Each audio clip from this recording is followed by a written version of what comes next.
Hello and welcome to State of the Economy. Today we have with us Hemant Kanoria, Chairman and Managing Director of SREI Infrastructure Finance Ltd. The reason why we have Hemant with us today is because this government is trying to give a boost to infrastructure as a major driver to bring about growth. And Hemant is in power, is in ports, roads. He has experience of funding infrastructure in several areas, and he has a total of over 80,000 crore of funding in several infrastructure sectors. Welcome to our show, Mr. Hemant Kanoria. Now, tell us what ails the infrastructure sector, because we keep hearing from the Minister for Roads, Nitin Gadkari, or from Piyush Goyal, Power Minister, or from the Minister for Ports, that infrastructure is in demand. It is one area where demand far exceeds supply. Yet, it is beset with a lot of problems in terms of implementation. There are simple solutions which you have spoken about. Now, how do we assess this sector, some of the key infrastructure sectors, and in terms of solutions that are needed? I mean, you can start with any one of the sectors that you're comfortable with, because you fund many of these. Yeah. See, I think that if we start off with infrastructure sector has done quite well in the last 25 years, 23, 24 years since the government opened up the sector from 91, 92 onwards. And gradually it has got opened up. Fortunately for us, when we started our company in 89, we started with the infrastructure sector. So we have seen the growth of this particular sector. Always on infrastructure. Always on infrastructure. And we started small with financing of construction and mining equipments to contractors who were doing jobs for the government. And gradually when the infrastructure sector started opening up with roads, power, ports, etc., and PPP model came in. So we also got into financing of these particular sectors, and over a period of last 8-10 years, we have also invested in many of these sectors directly and created operational teams which manage these businesses also. So besides financing, we are now across the board and covering the entire spectrum of infrastructure. So therefore, we have seen that there has been a good growth in the country.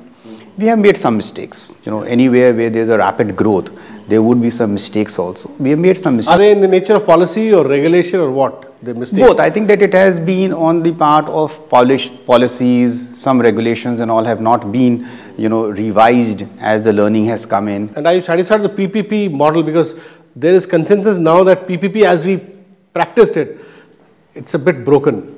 No, I think that PPP model still I would hold very strong. That is a very, very successful model. Okay. There are some mistakes which we have made. Conceptually it is successful. Yeah, conceptually it is successful. There are some mistakes that has been made while implementing the projects and conceptualizing. So those mistakes can be rectified and we can move forward. And that should be the way that the country should move.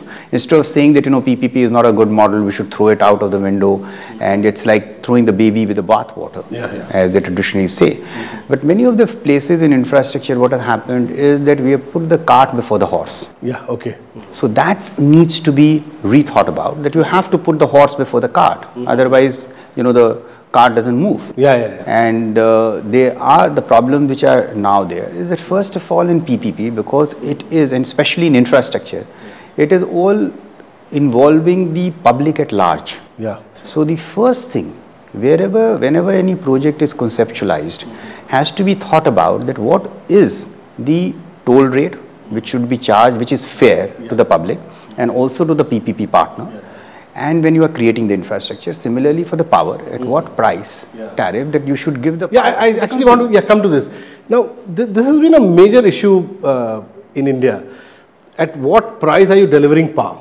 This whole coal issue is about whether the reverse auction process, it's aimed at delivering power at a certain reasonable cost to the consumer.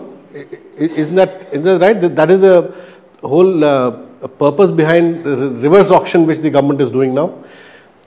Now, same for roads. The government says that all these services have to be delivered, infrastructure services, at affordable cost to the consumer. Now, where are we on this? Are you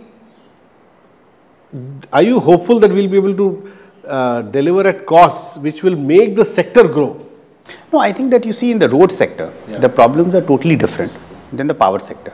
In the road sector, the problem was that it was over-aggressive bidding by the private sector. So I would not blame the government. There have been some mistakes on their part that, the land was not there and the projects have been awarded, or now they are not allowing the exits to happen. You're saying the over-enthusiasm of the private sector? Exactly, to a certain extent. So I would say that 70% of the blame goes there, and 30% because the government has not rectified the mistakes and the learnings which they had while implementing the PPP model in roads. So therefore 30% would be government and 70% would be the private sector. But this can easily be rectified. The private sector one is getting rectified because in the natural course, many of the companies are not able to sustain. So new players can come in. There could be acquisitions. There could be, change of hands of the projects. This is the other aspect that I wanted to ask you about. Mr. Gadkari, the roads minister, has repeatedly been saying publicly that he finds it strange that people want to exit projects. He says he's chasing them to complete projects, but roads operators want to exit the project. So he's struggling with this problem, right? Similar situation is there in power also. Many power companies which have started their project, they want to exit. Why is this happening? Why do people want to exit projects where the returns are, as you say, are good? No, I think that you see that because the returns would be good if the projects get completed and gets completed on time and within the cost. Otherwise, the returns are not good. And many of the companies who have got into projects, they were over enthusiastic, and so therefore they have taken many projects which they are not able to implement. So therefore, a natural course of exit should be allowed, and there is nothing wrong in it. Because if someone has made a mistake. So is there a framework in place for natural exit? So that is not there. And that so is one of the simple solutions that you're talking about? Exactly. So therefore, there is a simple solution. Someone wants to exit, a new player wants to come in, he is wanting to take over the project and wants to invest in the project and then take it forward. So therefore, I don't think that there is anything wrong in doing that, because an infrastructure project, if it is half or 3/4 completed, it is a national loss. What is the problem of exit, say, in roads? Just to come to a specific example, can you give me a... It's the guideline of the government, because the policy and the concession agreement does not allow easy exits. And that is what the minister and the government has been thinking. Why doesn't the minister change the concession agreement, or the government change the... The government can make amendments, and the government is thinking about doing it. So I think that, the faster it is done, it is better. 1 year, so are they still thinking, or are you hopeful? I think that they are wanting to do it. They are finding out that how they can do it. And as I said, that the solutions are very simple, but many times the process takes a much longer time. So and again, so therefore we come back to the procedures, bureaucracy, regulatory bureaucracy, etc. Right? And one more thing, Mr. Kanoria, Mr. Gadkari recently said on television that since private sector is not coming up with the adequate funds, especially equity funds, maybe there is dearth of equity funds, government is willing to put money. He used some proportion also, some 30-40% of the funds, and government is willing to partner with private companies, and government is also willing to ensure that private companies get 4 to 5% over and above their cost of capital. What exactly did he mean? He said he was putting in place a framework this last week. What do you make of that?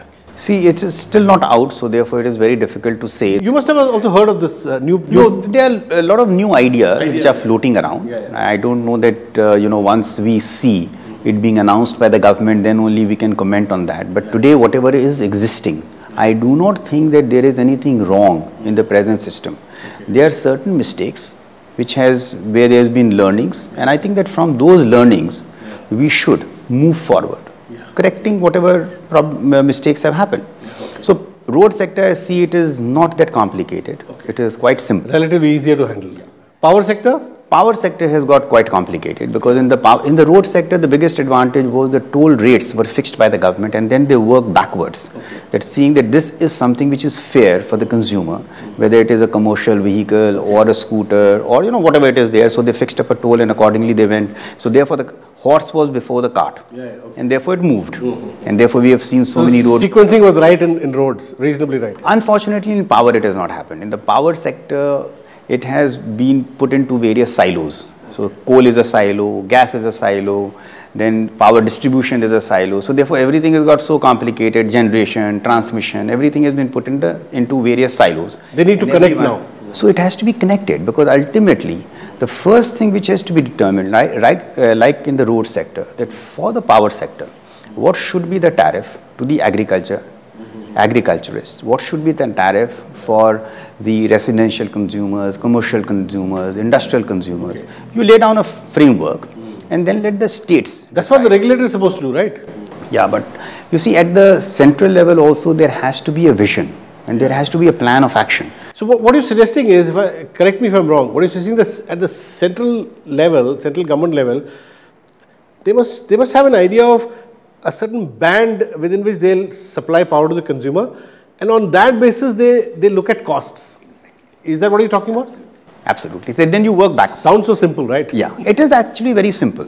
You know, we are running a distribution company, and so therefore we have done that, and we have been able to reduce our cost systematically just by doing that backward integration. So similarly, if we as a very small player in the country can do that, so similarly at the country's level, it is not difficult to do that. Yeah. The point is that you have to think very simply and then work backwards. Work backwards, yeah. And tell me, there are a lot of analysts who say, Mr. Kanoria, that if you do this, what you just said, if you do this simple calculation and move forward on the power sector, and we have so much coal in this country, we have such abundant coal reserves, we can actually deliver coal-based power at around 3 rupees? Absolutely right. 100%. Even less than 3 rupees per unit? 3 rupees is reasonable where everyone in the system makes decent profit. Yeah. And currently, the regulator tells me, I interviewed the regulator, central regulator some months ago, he said power is sold at 5 rupees, 50 paisa, 6. So that means we've got it all wrong. At such high cost of power, people don't buy.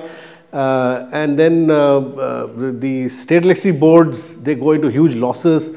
So that's how all this problem kind of has mounted over the years, right? We will discuss more on this, but after a small break. Please don't go away. Keep watching RSTV.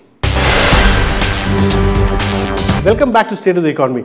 We are discussing problems with the infrastructure sector with Mr. Hemant Kanoria, Managing Director of SREI Infrastructure Finance Ltd. So, Hemant, you were saying, you're telling us something about the power sector. You said it is possible in India today to give coal-based power at roughly 3 rupees per unit, whereas actually we are delivering power in poor states where mostly poor reside, like UP, 60% poverty ratio, 55%, Bihar, 55% poverty ratio. Power being sold at 5.5 rupees per unit. That's why nobody's buying power. Now, how do you resolve this?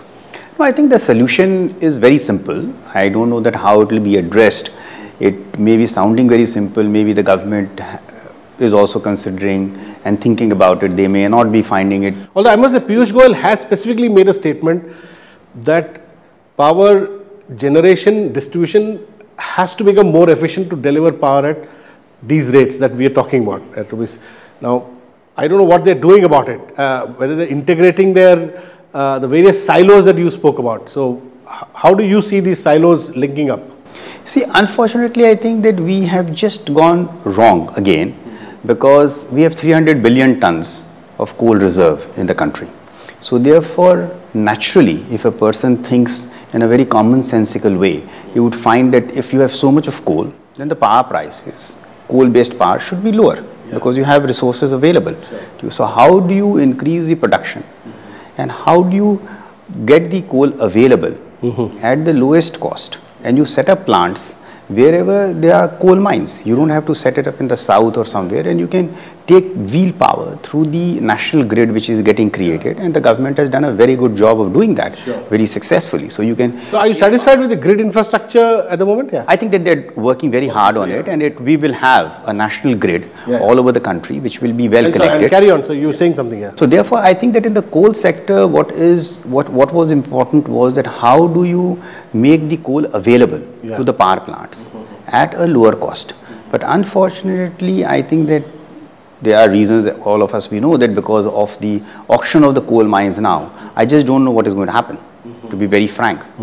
Because the power prices will increase, the generation companies who have bid for the mines, they have been again aggressive bidding because they were in a catch-22 situation. They had set up a power plant. If they don't have a coal mine, then what do? So, are you suggesting that they might have bid higher than?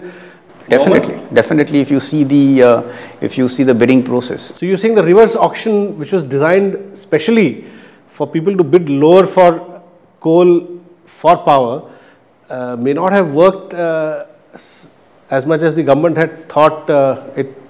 No, because you see that today what has happened is that, as I mentioned, that there are large number of power plants. If they don't get coal, they will be lying idle. And tens and thousands of crores have been invested in that. So the interest cost itself. What about the public sector? I thought public sector companies have been given a flat rate of, I think, 100 rupees per. Yeah, public sector companies are different. I'm talking about more of the private sector. The private sector generators. Yeah. Generators who are there. So they would get definitely into a problem because with this kind of coal price, and then if the government has now announced about 2-3 weeks back, I was reading in the media, the government is saying that, we will not allow the pass-through to the consumers of the higher price of power. So therefore, if someone has bid for a coal mine and the mining cost is there, so adding everything together, if the power cost becomes high and if you are not able to pass it through to the utilities, then you have a problem because the power companies will get sick. So therefore, you're saying there is a policy problem there? Exactly. So the thinking through did not happen, and therefore we have landed up in this problem. And again, it will create complications further. Many people will differ from this, but as a financial institution, if someone approaches us and says that I have taken over a coal mine, and so therefore please finance me, we will not touch it as a financial institution. Okay, so Mr. Kanoria, what you're suggesting is the government has succeeded in its first objective, that of auctioning these coal mines for power, and getting 2 lakh crores and using that to give it back to the states where such resources have come from. But the second objective of delivering power to the consumer at a reasonably low rate, at a desired rate, that is still under question. That's what you're suggesting. And therefore, what will happen is that as a financial institution, if I look at the risk which the generating companies who have taken the mines are going to take, it is very high. So I would shudder to finance any of those particular companies. So it may be holding good for our financial institutions, maybe there are other banks and other financial institutions who may be having a different view altogether. But in our judgment and our risk analysis, this is what is the conclusion that we have come to. Okay. So how much do you think in your risk analysis, I'm happy that I'm talking to a financier because you must have done your homework very well. With the kind of auction price that are being discovered for the power sector, auction price of coal, what could be the end price of power at the very minimum at these kind of auction prices? I think it would, if you add mining costs and various other costs, it should not be less than between 4 rupees to 5 rupees per unit. Okay. If that is the case, then we are back to square one, because the same problem which the central regulator told me 6 months ago, that UP does not, a poor state like UP or Bihar, they do not buy power because their consumers are not willing to consume power at 5 rupees per unit. So that means you are at a price point where consumption will not happen. Is that what you expect? Yeah, consumption, and you see the utilities basically, their losses will increase if they buy at a high cost. Yeah, exactly. And subsidize, And subsidize it. So their cost. So they're not doing that. Exactly. So that is why there is a catch-22 situation which has got, unfortunately, which will get created in the power sector. And whereas, sometimes I just see the dichotomy that we have so much of coal in the country. Yeah. So we should be one of the countries producing power at the lowest possible cost. And the Prime Minister's vision of making India, a manufacturing base for many of the overseas companies could have actually turned into a reality. Because if you can supply power at a lower cost, our labor cost is relatively lower now compared to China. So we have all the competitive advantages. But if the power cost is high, then that competitive advantage is immediately lost. And then it has a cascading effect on every other cost. Yeah, right? Services, agriculture, everywhere the cost will go up, inflation will go up also. Tell me, Mr. Kanoria, I'm very, I'm happy that you've spoken your mind on this, on the cost of power resulting from the higher auction price of coal, that is auction price that is being discovered now. Can you think of some other very simple solution? For instance, why can't the government just give coal mines to just miners on a management fee basis? Let them mine and you give coal to various power producers at a certain price. So, but this is a very commonsensical approach, and which has been suggested to the government very many times, that you see, you own the coal mine, you bring in mining contractors all over the world, you do it on a fair tendering basis, because that is what the Supreme Court has also said, that you have a tender basis. Just as you do power on a fair tendering basis. So you do mining, and then after that you allocate the coal to the nearest power plant at a lowest possible cost. So you reduce the transportation cost. You own the coal mine. You are the government owns the coal mine, which is the public. So therefore, you own the coal mine. You give the coal. So therefore, you don't have to auction the mines. Now, by auctioning the mines, what will happen is that many of the companies, to get environment clearances, to get buy land, to do settlement, resettlement, etc., it is a nightmare. You create 100 other complications. So in a way, what you're saying is, just as they are letting a government-owned company get coal at whatever 100 rupees per ton, and they are giving it to whatever NTPC or whoever for generation, you could do the same. You could just mine, have some mining contracts giving to private sector at 100 rupees a ton. Exactly, because you see that if a person, and especially then you can also segregate, because there are different qualities of coal. You have A, B, C, D category. The lowest category can be used for power. The higher category can go in for steel and other manufacturing units. So therefore, the government is then in a position to also segregate and allocate the coal. Otherwise, people don't know that what is going to come out of the mine. So you may be having a good quality of coal which you are burning because you have a power plant. So you are putting it into the boiler. So therefore, it doesn't again make sense.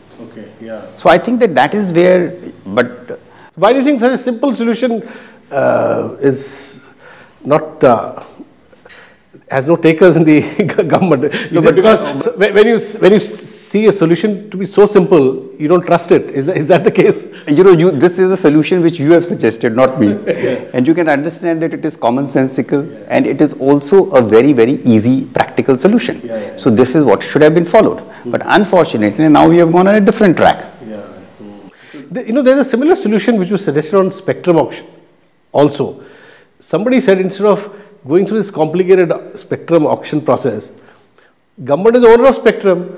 Government should rent out spectrum like you rent out your house, right? So it can be for a minute, it can be 5 minutes, it can be for half an hour. So one journalist I know who wrote this in one of his columns, and his idea was picked up by the former finance minister P. Chidambaram, and he wrote in his column saying this looks such a simple idea, that the government owns spectrum, so it should give it to anybody for a certain rental value. Why get into complicated 30-year arrangements? Then you have to do costing, backwards, forward costing, So, because see, road and power, these are the two particular sectors where it can create a multiplier effect. So the inflation can go up if the cost is higher. Because transportation is essential. Power is essential utility, because you need it across all the sectors. So therefore, both these two are essential utilities where the cost, I'm not saying that anyone should be making a loss. The government also should not be making a loss. But in this instance, the example that you have given about coal, the government was not going to make a loss. Because the government was only facilitating that the cost of power remains curtailed, because if we did not have coal, if you were importing coal, then it would be a different story altogether. And probably the other way of looking at the same issue is, the government today claims that it will collect whatever 2 lakh or 3 lakh, or now they're saying 7 lakh crore from coal auctions, and they'll plow it back to the coal bearing states. Now there's a risk of, you don't know how that money will be used by the state governments, right? So it's better to pass this amount directly to the consumer by actually selling, by allocating coal at a low cost. That's also a possibility, right? No, you don't have to allocate at a low cost, because the government as it is was not losing anything. because if the mining contractors... No, by allocating meaning by being the owner and by contract by giving the coal mining on contract and then selling it to the private sector. And you see that basically there is already, so you create an ecosystem where the entire cost is low of operations, and that is very, very important, because as a country, if we need to create employment, as a country, if we want to keep inflation down, as a country, if we want more manufacturing companies to come up and agriculture to prosper, services to prosper, so power is an essential requirement. Yeah, absolutely. And in that context, since India has probably the third or fourth largest, is among the at least 5 largest coal reserves in the world. Yeah, I think it is the third largest coal reserve in the world. So it's of utmost importance, necessity. So as they say, it's water everywhere, not a drop to drink. So it's almost like that. So let's hope that some of these very simple ideas, which people these days look at with suspicion, are eventually implemented, taken and their benefits are passed on to the consumer. Thank you very much for talking to us, Mr. Hemant Kanoria. That's all we have in this edition of State of the Economy.